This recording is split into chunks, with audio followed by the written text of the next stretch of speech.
this is a little bit dense, but let me just get to the heart of the matter. So this kind of December 11th is what kicked everything off when our Representative Jeff Van Drew, he handles the South Side. When I attempted to call him, he said, "What area are you in?" I told him I'm in Hampton Square. He goes, "Well, I can't help you because I'm South. I cover South."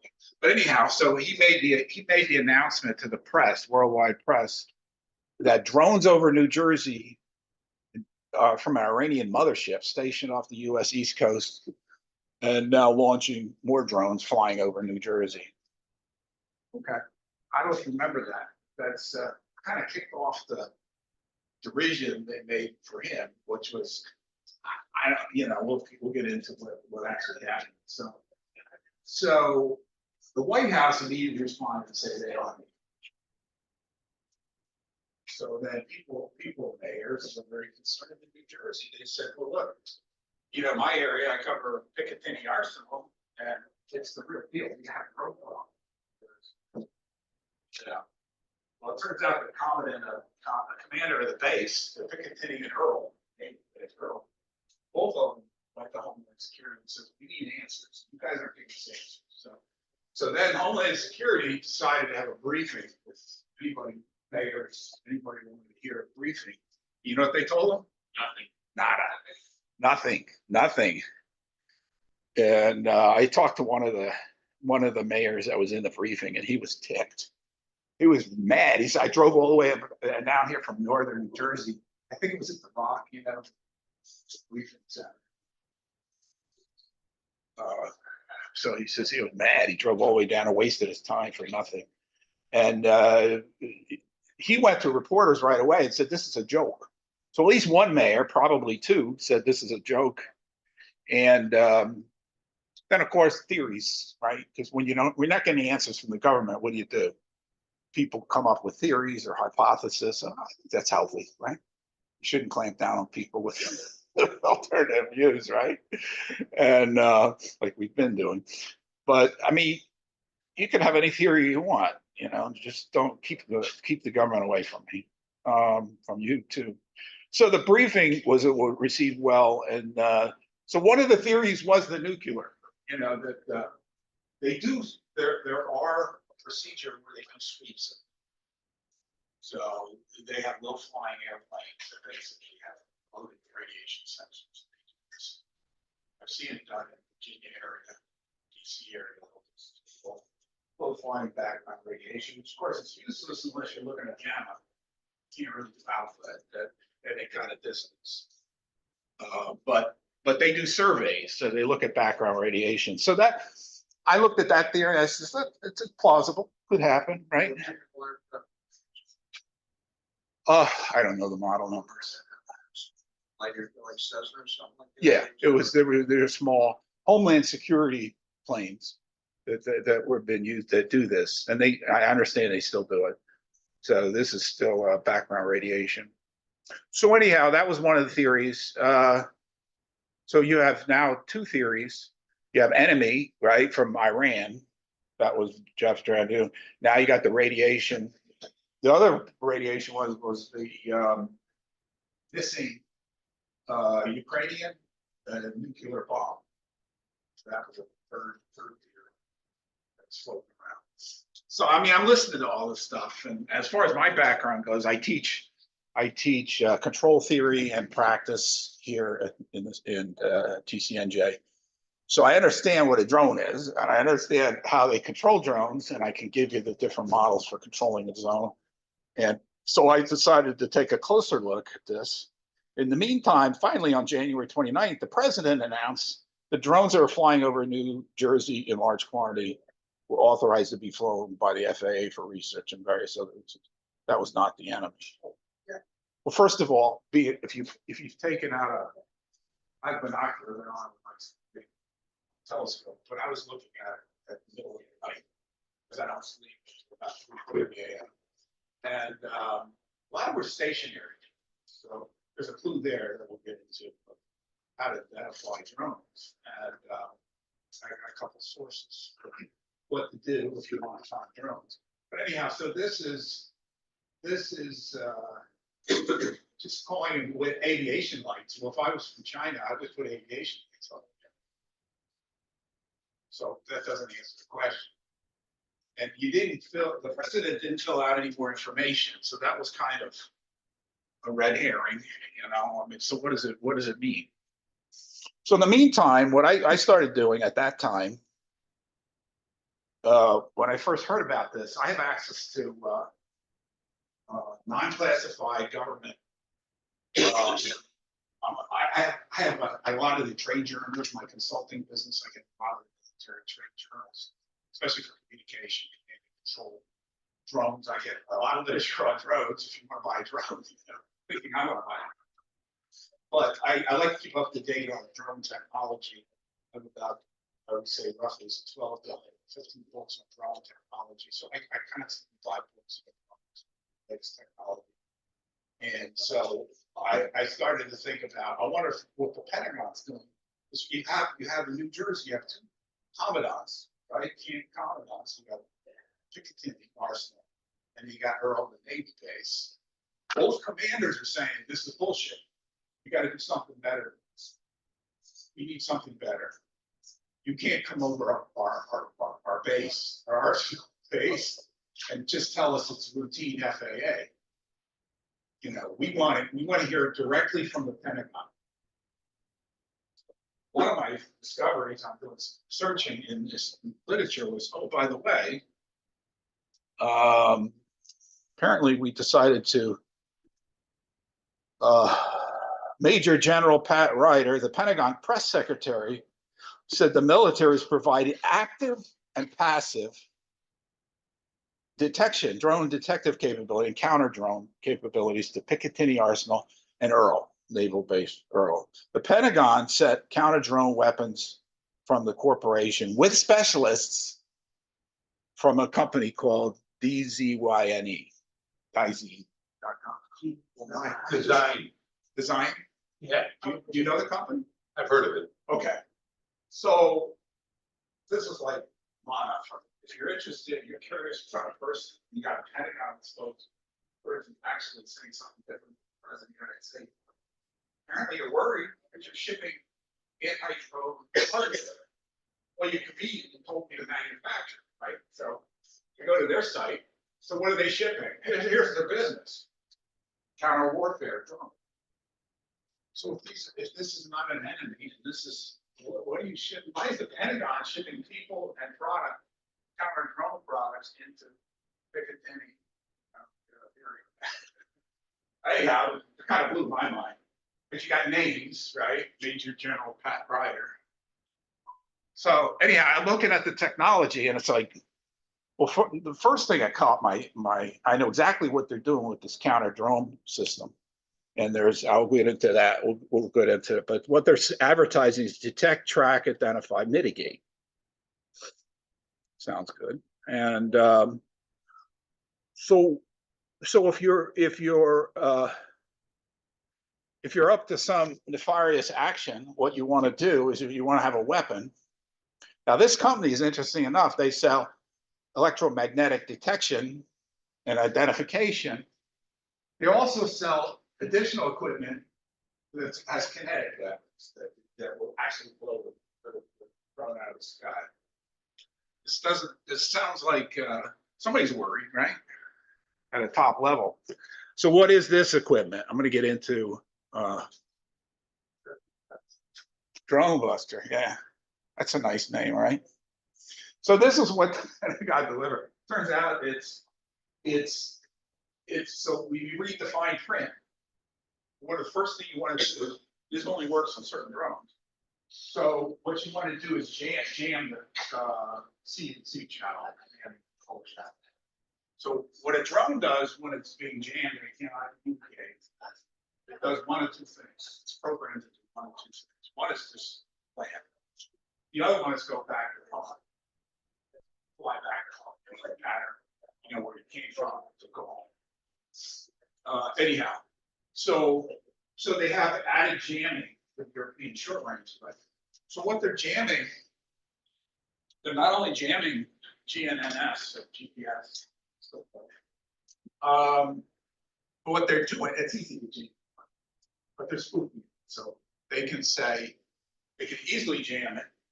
By the way, it's very illegal. If you happen to have a jammer and you're driving by Newark Airport, you will be arrested. I can guarantee you can be arrested. There are people arrested.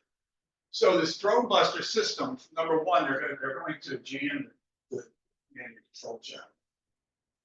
And let's see what else they're going to do for you.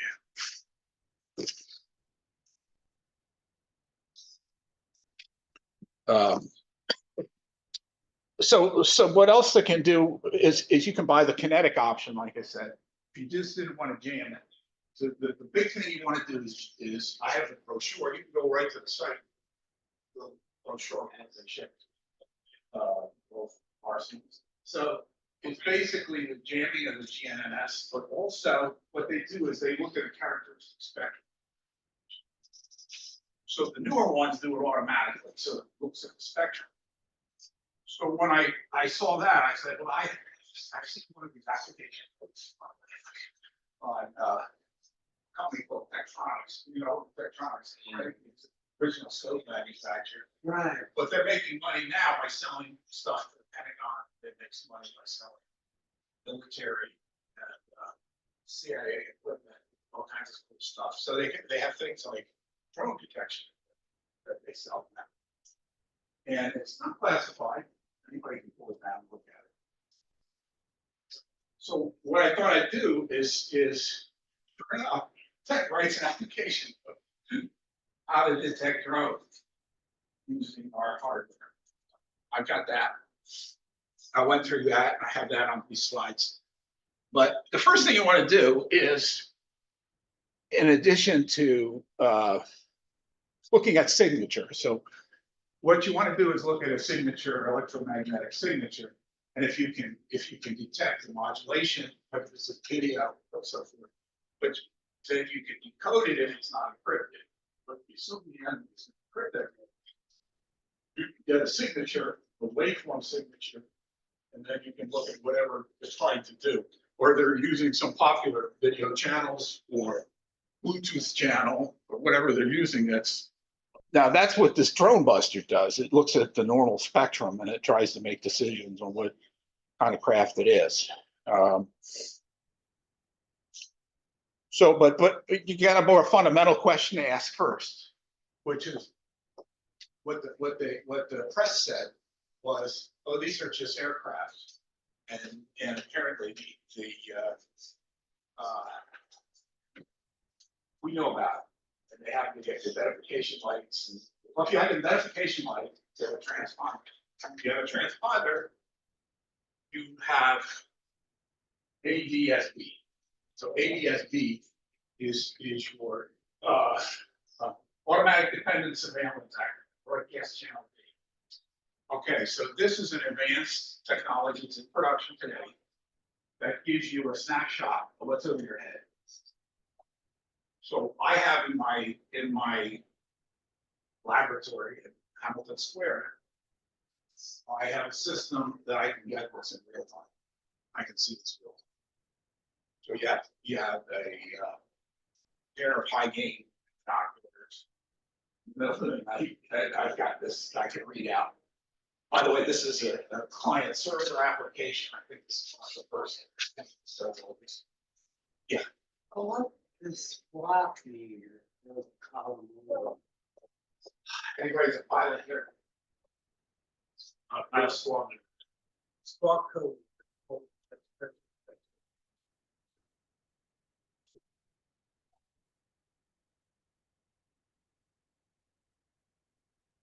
TVs are different channels than in No, well, it's all about the transponder. Right. It's just number one. Okay. Right. Yeah. So this is, you could call this the third or fourth version of 8 parts. So first tracking system that you built is 8 parts, which is a digital system actually modulated audio tone that translates voice channel, translates zeros. And they did everybody from the 8 parts. anyhow, that's been around forever, but doesn't handle the capacity today. It doesn't work well. So what they've done is they've moved into two other protocols. This one is I can modulate 80 SP. That's the 1.9 gigahertz directly. So you can see this is improved resolution on location. So you can tell where your plane is over your head or within a certain radius. So the first thing you want to do if you're trying to identify a drone is it an airplane? Is it a commercial plane? This is the tools that are used to identify drones or commercial aircraft. This is giving flight, the aircraft, well, the distance, so you can see what's over your head versus on approach. Or in a holding position, which is what it seems to differentiate drones from commercial flight. Because if you're in a holding position, the question is, why have you been in a holding position for a half hour? You know, a half hour, you know, there's no reason for it. So this is, look at this, will tell you what the aircraft traffic is within 125 miles. Yeah. Yeah.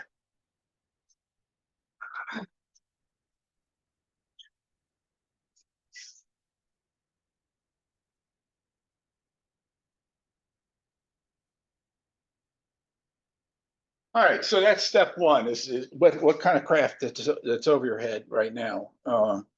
And then this links directly into flight aware. So if you go back to this database, that's an RF delivered database. This is, if you click on the aircraft, it gives you the status from flight aware. So then it indexes into the web-based, you know, this is a commercial internet way of tracking aircraft. So what I'm doing here is I'm combining the best of the real-time RF sensing directly from the jets, right from the aircraft, and the transponders, which is decoding the transponder information and differentiating. So if you click on that tab, FlightAware jumps in and says that this is a flight from Fort Lauderdale to JFK. By the way, they pass right over this area, New Jersey. Again, I got a 125-mile radius that my receiver is picking up for all aircraft. And then you can see from the FlightAware what the status is of the aircraft. And what's interesting, with FlightAware also takes this data and they'll plot over time the altitude and speed of the aircraft or drone. It'll plot that if it's a registered if it's a registered aircraft, they have to have that transponder on. And unless you're the president of the United States and you're flying to another country, they turn it off. All right, so the second thing you want to do is signals analysis. Now this is what the solution Tektronix sells to military. So they say, and they're conveniently give you an engineering application note, which is, I love this company. So so here's Tektronix. This is I took this from the application note directly. Link to their site, the location of the document. So nearly all drones are controlled locally within a visual range of about 1,000 feet. Are controlled remotely within 2 to 3 miles using first person, operates in 2.4 gigahertz unlicensed. Use 5.8 gigahertz unlicensed for first person. So that's 20 megahertz bandwidth. Employee return to home and control. That's what I was saying. And so command and control is lost. My drone buster from this company is causing too much confusion for the drone. The drone drops or goes home. They even have an acronym for it. Return to home, RTH. Use transmission signal technology as well from mobile feed suppliers. Utilize drone control systems across frequencies and can be up to 80 megahertz wide. The FCC is designated drones to be operated within the unlicensed band to ISM 5.8 gigahertz ISM band. Okay, and the 900 meg and the 433. So this is what it looks like. So this is what Electronics once this has been selling government military, starting at about $6,000–7,000 each. And what it is really spectrum analyzers, and it's a software-defined radio spectrum analyzer, which means it'll do the spectral. This is what they call their series RSA 306 and 500 series spectrum analyzer, and they have their own software that show you tries to demodulate using known standards. So if it is considered in the video feed bandpass window, they see the signal, they try to automatically, you can say, try to demodulate that with whatever you're saying. Doesn't mostly use 2.4 gigahertz? Well, first of all, I was leading to this question because it's a good one. All bets are off. Drones are the most researched, the most intense projects I've ever done. And they're using Ukraine, unfortunately, as the testing site. So you see drones designed, custom drones designed in Turkey, custom drones designed in China. They're all in Ukraine. They're all out there. Right now, as we speak, they're still flowing between bullets in the armor between Russia and Ukraine. And the next war, World War III, will be a drone. So any of the system houses, military houses, no. That's crazy, but that's what they're doing. There's all this stuff in there. They need a test site for it, so that's now the Ukraine. I'm not sure the morality of that. I don't agree with it, but okay. So here's what to do. So Tektronix gives you a visual of what it's supposed to be. So you're seeing a video burst at a known 5.8 gigahertz ISM frequency, which is where they typically see video. They recognize this waveform as a. Now they have manual recognition. I grabbed the slides for manual recognition, and then they have an automated version for, I think, 40,000 more. But they have a machine learning component in this that can identify, hey, I've seen the signal, it's a video feed. You want me to try to see if I can demodulate it? And then it demodulates it. If the other thing we look at is for any of the comment, Wi-Fi is a 2.4 gig Wi-Fi. Well, you look right here, you see a waterfall. This is called a frequency waterfall. So the beauty is that one quick vision, one quick snapshot, you can see all the spectrum that this is emitting. So you're seeing control bursts from 2.4 to 2.4 standard. And then you're seeing, so these are all fingerprints. These are called electromagnetic signature fingerprints. Which goes this one here. Okay, so this is after it's processed, it actually you start seeing the baud rate. You start to see some intelligence patterns. Once you have an intelligence in the patterns, that's the whole point of modulating a signal is, you change the amplitude, the frequency, phase. And if you can identify that, you can identify the transmitter. Okay, so I'm going to zip through this a little bit. Now, when you want to go from manual, which we were just showing you, you still have the data acquisition, which is, yeah. Why did they use 2.4, 5.8, all these other bits of spectrum that the United States government decades ago said these are what we're using? If we built in some lab in Turkey, some lab in China, where these rules don't make any sense. Well, that's the point. So the point is, these aren't rules. Nobody follows the rules. So if I was in Turkey and I was designing a drone, Orlando, would you use the standard international? because there's plenty of hardware out there that uses that. So they don't have to develop a radio. So now you think the Pentagon is interested in saving money? Yeah. No, they're interested in selling hardware.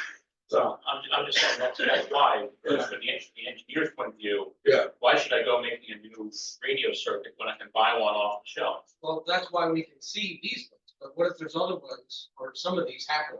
You don't think Putin's engineers? Yeah. I'm gonna look at this. You want to use something that you're comfortable with as an engineer. I mean, the So one, you want to use a toolkit. the drone they built for Mars. Yeah. Was pretty much all off the shelf hardware. You don't gotta worry about. That's not War on Mars. I know, but I'm just saying though, it's pretty much all, but that's the way things are done, everything's done with off the shelf hardware. It's like when there's 6 people on the internet, you don't need authentication, you can just curse out the person that's pissing you off. When there's 6 billion people on the internet, you need to relax. If you're in a war zone where people are trying to get into each other's thing, well, let's not use the equipment that everyone agreed upon the rule. We'll use it at 3 gigahertz. It'll break some weird things. So if you're an engineer in China and you're playing by these rules, you're not working for the CCP. We can still, we can still jam more than half the equipment that Iran is flying, but they Right. want. Right. So jamming is an interesting area because GNSS is such a low end.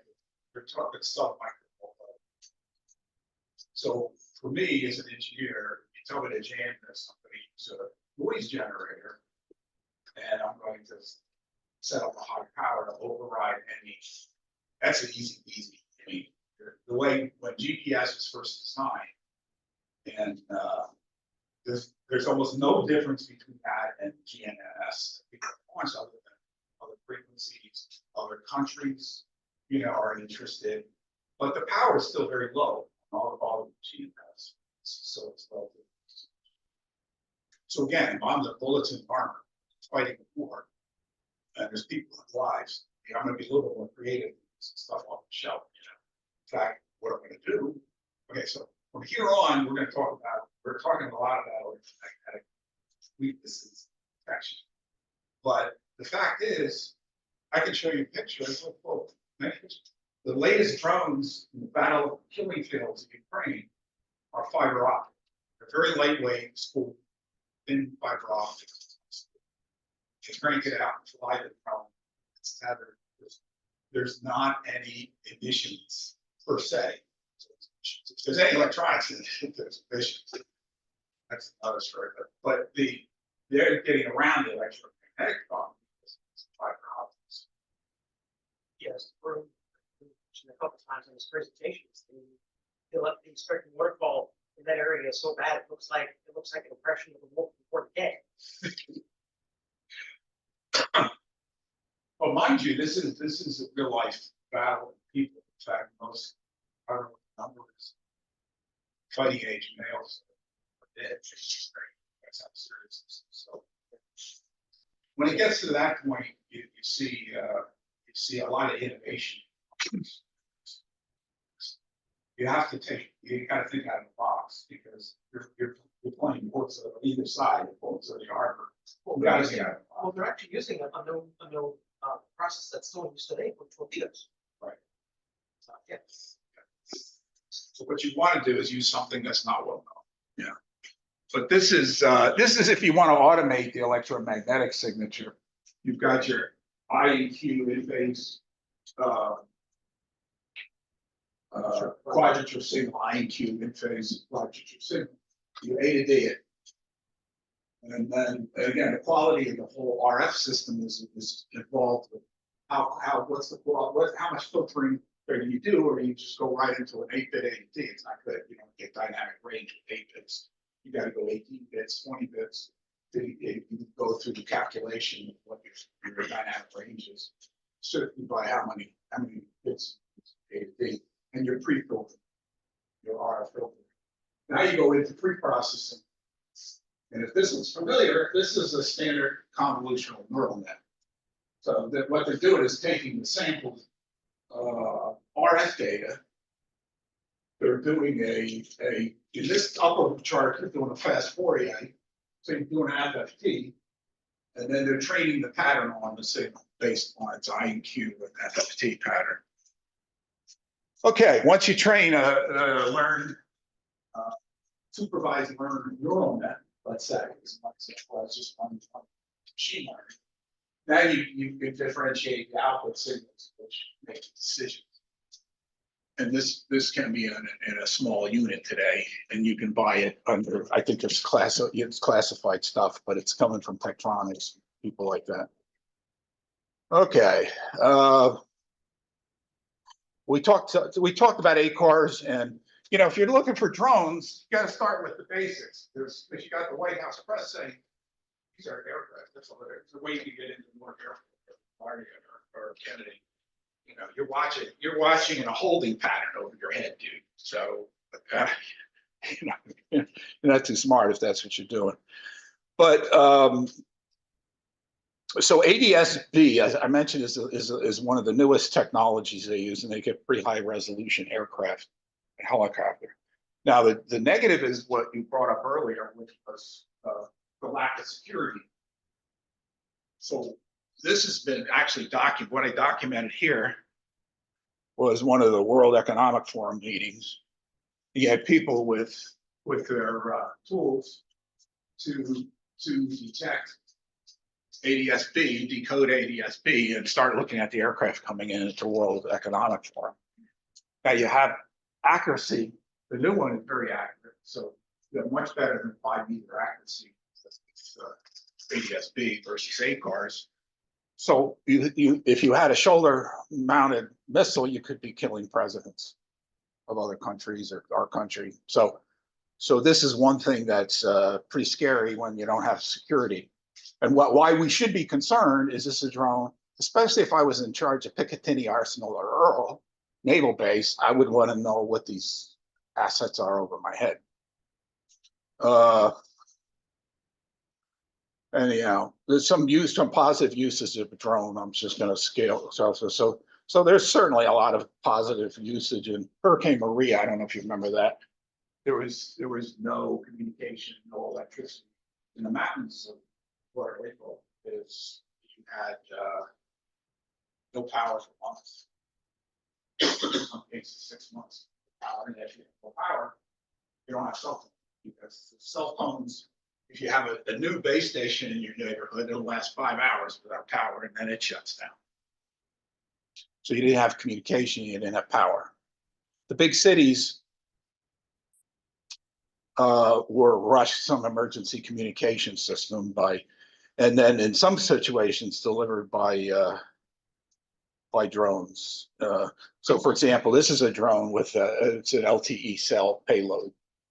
So these actually ended up in Puerto Rico. We delivered Puerto Rico LTE service as a very, very helpful. You know, it's like anything. A drone can be a weapon, or it could be, you know, the greatest lifesaver. It can be. I just wanted to point out that in this case, I'm sure it saved many lives. And again, the coverage is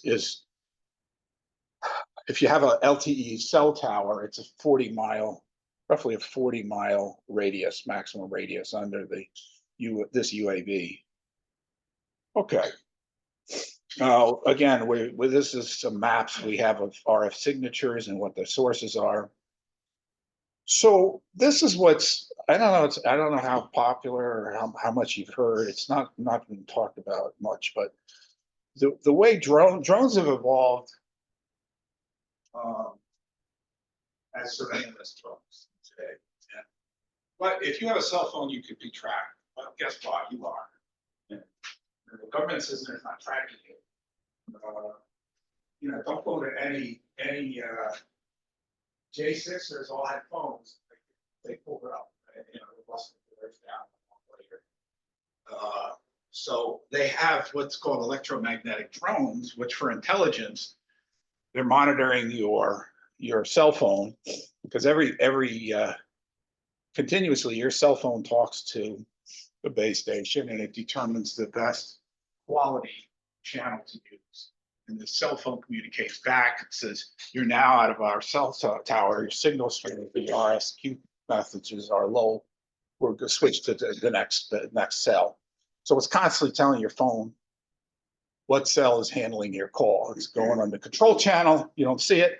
This box came out many years ago, and you had state police say, we want to track phones. We want to monitor phones.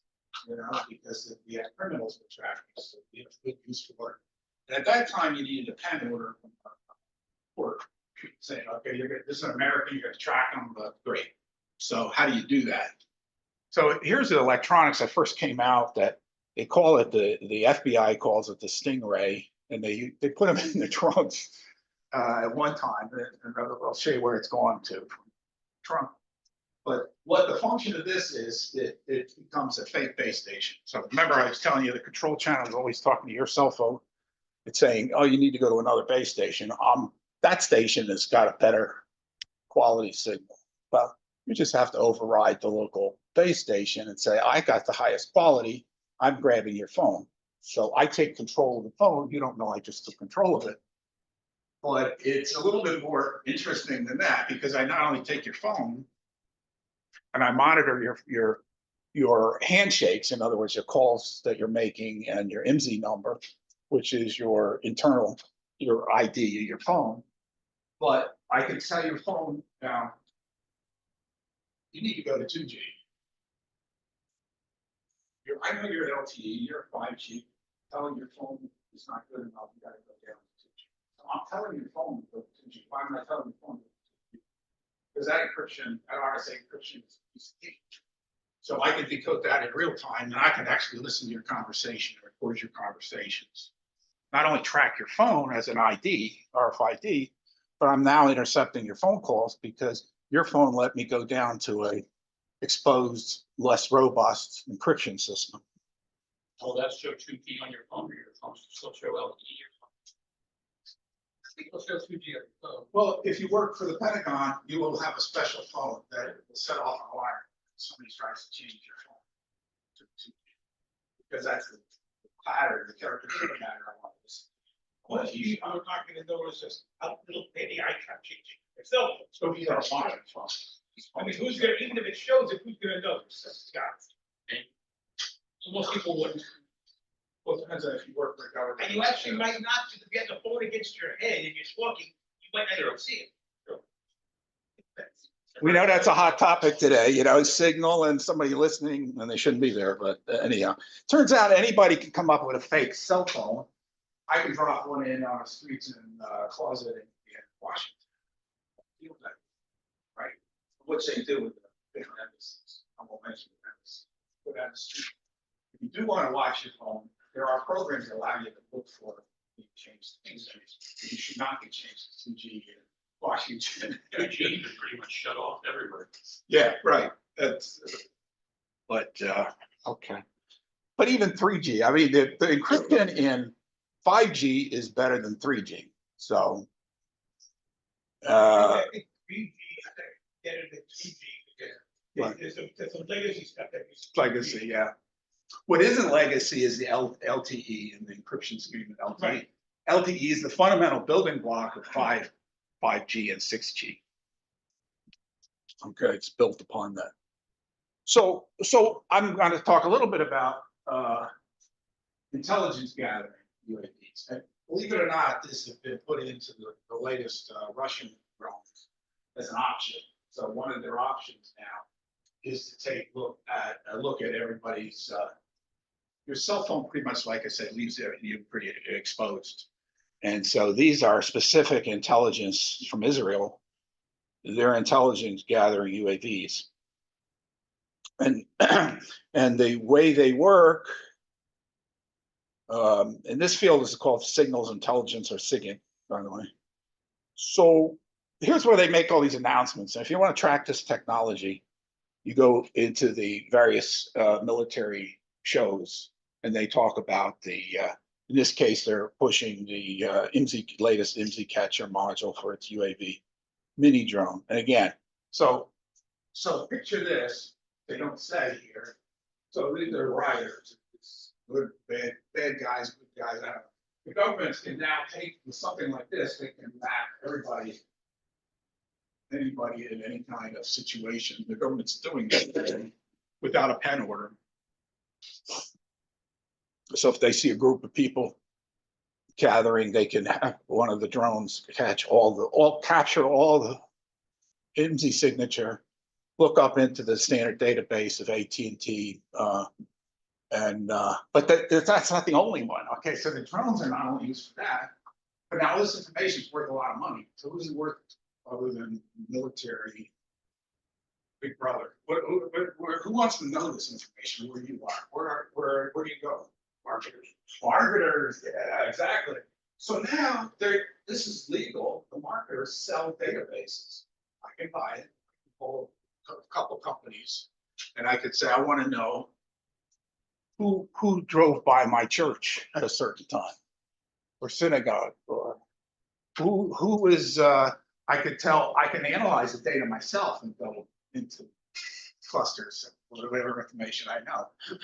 People, the public investigators have gone into the Butler shooting, and the shooter was able to leave a trail of 5. He had 5 cell phones. So private investigators have gone in and purchased from advertisers his Cook, Thomas Cook. So they purchased his basic little database. I mean, they may say this location at Fairgrounds, right? And they want all the information of the cell phone users at this particular date and time or the window. Well, they got his records then. They track you by the transfer on your tires too. Right. That's a good point. So your tires are wireless, right? So they transmit.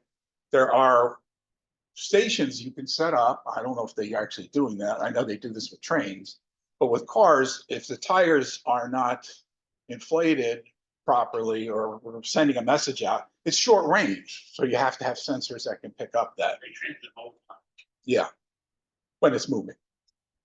Yeah, that's true. They transmit a serial number for the tire. Right. Right. And if they know which. No, they're serialized. Yeah. You have to have an aftermarket replacement sensor. Right. To match your receiver. I All you know. gotta do is just That's sit true. by somebody's house, get the number, and now you've got it once, you've got it forever. 10 minutes. Okay. People are doing this. Yeah. Go ahead. I don't think the tech where the tire pressure sensor things is that they know what certain corresponds to the person, but similar to like footprint or like your blueprint, right? You legally, not only one person has a distinct footprint, but if they know that this serial number was in this area, they can be your house and say, well, this serial number is on your car. Did you just buy a used tire with a sensor in it? Or this is just where you was this area? Yeah. Well, they transmit at 433 megahertz in the ISM band. Industrial, whatever, that's the free spectrum, right? So you don't have to pay any dealer, and it's short range. If the bad person use it. The other thing is on Route 80, when I drive it, you'll see signs that say how long it takes to get to a certain place. Yeah. And the way they know this is because even though they're not using EasyPass, they're reading EasyPass signatures and saying it took this car this long to get between these 2 points. Now Disney is a miracle worker in this area because they've got everybody buying the tracking device, the Magic Band, and they can tell how much. They can tell how. Now they used to give out a card to tell how long the line was. Now they don't need to do that because they can tell based on the Magic Band when you got in line and when you got on the ride, and then they can even take your picture on the ride and lock it to your Magic Band. Right. I think the ethical question is when is enough enough? Yeah. Say it doesn't bother. I mean, if you work in a police state in China, they're tracking. Well, the biggest user of this data is the grocery store. Yeah. How or why, I don't know how they did it, but we used to have this thing at the grocery store where we put our card in and we'd get coupons. Yeah. 3 weeks after my wife was pregnant, we started getting baby coupons.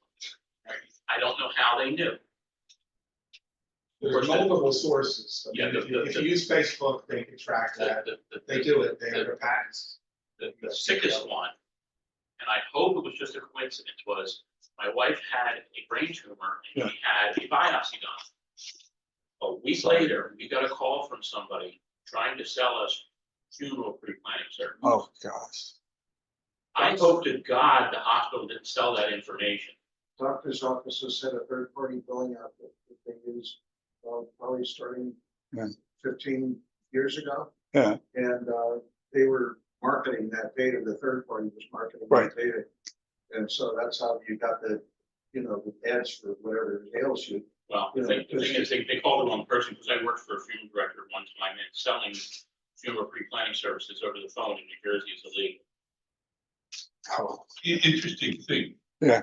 Sometimes they look at a database that tells what medicine should be from insurance Right. companies. The pharmacy can't spell that out. The insurance Right. companies that pay for it sell that information. They get a particular medicine that is for a heart kind of situation. Half the world would know about it in a half an hour. hmm. Technically, they can't do that because of HIPAA regulations, but Yeah, who cares about that? No, see, that's the problem. HIPAA applies to the pharmacy, but only has limits as it applies to insurance companies. Yeah. Well, it applies to the people who Okay. are legal Right. and not to the crooks. Yes. Okay, I'm informed that I'm already out of time, but let me just talk briefly. Now, I look at drones as in the high altitude delivery, high altitude situation like the balloons. So a balloon is a high altitude device. A drone is a high altitude. So when I saw that this Chinese weather balloon was over Billings, Montana. And it doesn't take a genius to figure out what they're doing. They're parked over in this area, the launch area. Well, I mean, in like an hour, I can grab everyone's phone number underneath. Why did they let that And thing you go? don't have to be talking, you just have your phone. It's right, pulling out your headsets. Why did they let it go across the country before they did anything about it? Well, that That was answered on the election, November 6th. it's interesting that every 2 weeks I'm trying to the diner. And I never had an appointment on my calendar for it, but somehow or other, my iPhone knew that I was going to the diner on Thursday night. Right. Okay, so this was the size of a bus that's described. And it's called just a normal weather balloon. Well, normal weather balloons aren't the size of a bus. Payload was the size of a weight of a bus. Several buses, excuse me. And this is an example of a weather balloon. This is an example of a payload that's under. It's in the ounce area that you can report all kinds of altitude information, including radiation, with the size of that. And that includes the transmitter.